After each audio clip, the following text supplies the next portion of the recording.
saya menyapa sahabat dalam satu pemberian pengetahuan hukum. Karena ada satu contoh kasus yang ditanyakan kepada pengacara Batak Tebak langsung. Ingin memberikan pendapat hukum, bagaimanakah ketika dia yang tadinya beragama Kristen mualaf dan menjadi agama Islam, namun anaknya, istrinya tidak mengikuti agama baru dari yang bersangkutan. Dan bagaimana jika kemudian hari dia meninggal dunia terhadap warisan atau harta benda yang ditinggalkannya. Perpindahan status agama sahabat akan menimbulkan konsepsi hukum, aturan hukum, hukum yang berlaku terhadap si pewaris dan ahli warisnya. Oleh karena itu sahabat, bisalah kita lihat nanti dalam kaitan ini berdasarkan ketentuan kompilasi hukum Islam. Warisan adalah peninggalan seseorang yang sudah meninggal dunia. Dan ahli waris adalah keturunan dari si pewaris yang meninggal dunia. Itulah pengertian secara umum apa yang dimaksud dengan pewaris, warisan, dan ahli waris. Maka berdasarkan hukum Islam, bisa kita lihat dalam pasal 171 kompilasi hukum Islam. Di sana diberikan rumusannya sahabat. Jika pewaris beragama Islam, maka yang menjadi ahli warisnya haruslah mereka yang beragama Islam. Sekalipun dia anaknya sahabat, keturunan darahnya, baik keturunan langsung, istrinya, jika dia belum beragama Islam, maka berdasarkan pasal 171 kompilasi hukum Islam ini, dia tidak dapat menjadikan dirinya atau dia tidak mempunyai legal standing untuk menyatakan diri sebagai ahli waris dari si pewaris berdasarkan ketentuan kompilasi hukum Islam ini. Kemudian sahabat, bisa kita lihat dalam hadis yang hidup di tengah-tengah masyarakat yang beragama Islam, yang menjadi sumber dari pasal 171 ini. Bisa kita lihat hadisnya berbunyi, atau kira-kira berbunyi, tidaklah seorang mungkin mewarisi hak orang kafir, dan sebaliknya tidaklah berlaku orang kafir mewarisi harta seorang muslim. Inilah sahabat hadis yang melandasi pasal 171 KHI ini. Kemudian sahabat, bagaimana terobosan hukum bagi anak-anaknya atau istrinya untuk bisa mendapatkan warisan dari si pewaris. Padahal tadi masalahnya si pewaris beragama Islam, sedangkan dia masih belum beragama Islam. Maka ada solusinya sahabat, yaitu mengacu kepada jurisprudensi Mahkamah Agung nomor 51/K/AG/1999 dan jurisprudensi putusan Mahkamah Agung nomor 16/K/AG/2010, yaitu melalui perbuatan hukum yang disebut dengan wasiat wajibah. Jadi melalui wasiat wajibahlah sahabat dia mendapatkan harta dari si peninggal atau si pewaris, yang tentu harus dibuat sebelum si pewaris meninggal dunia.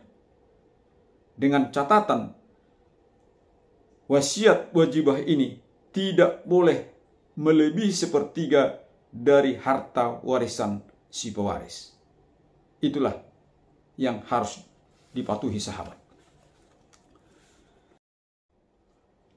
Bagaimanakah sahabat jika ada kasus atau persoalan bahwa si pewaris beragama Kristen dan ahli warisnya, misalnya anak-anak istrinya, beragama Islam? Untuk menjawab ini sahabat, kita melihat konsepsi pewarisan berdasarkan hukum perdata barat. Dalam konsepsi pewarisan berdasarkan hukum perdata barat, dia tidak memberikan kriteria bahwa ahli waris harus beragama yang sama dengan si pewaris. Oleh karena itu sahabat, maka hukum waris yang berlaku bagi anak-anak dari si pewaris walaupun beragama Islam adalah ketentuan hukum perdata barat atau BW. Dan jika mengajukan sengketa atau ada sengketa dalam masalah pewarisan dari si ahli waris, dari si pewaris yang meninggal dunia antara sesama ahli waris yang beragama Islam dan beragama Kristen, maka diajukan di pengadilan negeri atau menjadi kompetensi absolut dari pengadilan negeri, bukan pengadilan agama. Walaupun misalnya semuanya ahli waris beragama Islam, maka kompetensi jika ingin mengajukan penetapan waris atau persoalan waris itu untuk diberikan kepada si ahli waris, dia harus mengajukan gugatan di pengadilan negeri, bukan di pengadilan agama. Hal itu sahabat dapat kita lihat berdasarkan putusan Mahkamah Agung yang menjadi jurisprudensi, yaitu putusan Mahkamah Agung nomor 172 K/1974. Dan yang menjadi catatan sahabat, bahwa dalam sistem hukum perdata barat, maka sifat hukum waris, yaitu menganut, ada 3 yang dianut sahabat, yaitu menganut sistem pribadi. Di sini bahwa ahli waris adalah perorangan, bukan kelompok orang ahli waris. Yang kedua, dia menganut sistem bilateral, yaitu yang mewarisi baik dari pihak ibu maupun pihak bapa. Dan yang ketiga, sistem penderajatan atau adanya derajat tingkat pertama, tingkat kedua, atau tingkat ketiga. Yang di sini dikatakan bahwa ahli waris yang derajatnya lebih dekat dengan si pewaris menutup ahli waris yang lebih jauh derajatnya. Artinya jika dia mempunyai seorang anak atau istri, maka dia menutup hak waris dari orang tuanya atau saudara-saudara si pewaris. Namun sebaliknya sahabat, jika si pewaris tidak mempunyai anak-anak, tidak mempunyai keturunan, tidak mempunyai istri, maka dia memberikan peluang ahli waris adalah derajat kedua, yaitu orang tuanya dan saudara-saudaranya. Inilah maksud dari sifat pewarisan berdasarkan apa yang diatur dalam konsepsi hukum perdata barat. Dengan melihat hal ini sahabat, maka ketika ada persoalan baik yang dialami oleh sahabat ataupun keluarga dekat sahabat, sebagaimana contoh yang saya sampaikan di atas tadi, maka telah ada konsepsi hukum yang diatur berdasarkan hukum Islam dan konsepsi hukum pewarisan berdasarkan ketentuan hukum perdata barat. Itulah menjadi pegangan, itulah menjadi dasar hukum ketika seseorang ingin memperoleh hak waris atau ingin mendapatkan harta peninggalan dari si pewaris.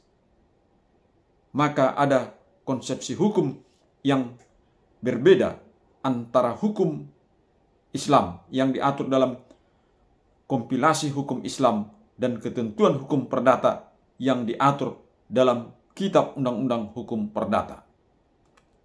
Semoga penjelasan saya ini sahabat yang bisa menjadi penjelasan praktikal. Artinya sahabat, penjelasan ini bisa bersifat praktek yang langsung dilakukan oleh sahabat jika mengalami persoalan-persoalan sebagaimana saya sampaikan di atas. Demikianlah sahabat penjelasan saya ini, kiranya ada manfaatnya bagi sahabat-sahabat yang mendengarkannya. Jangan lupa sahabat, berikan like, komen, dan subscribe-nya agar pengacara Batak Tebak Langsung terus memberikan penyuluhan-penyuluhan hukum atau pengetahuan-pengetahuan hukum gratis melalui channel ini. Salam bagi semuanya.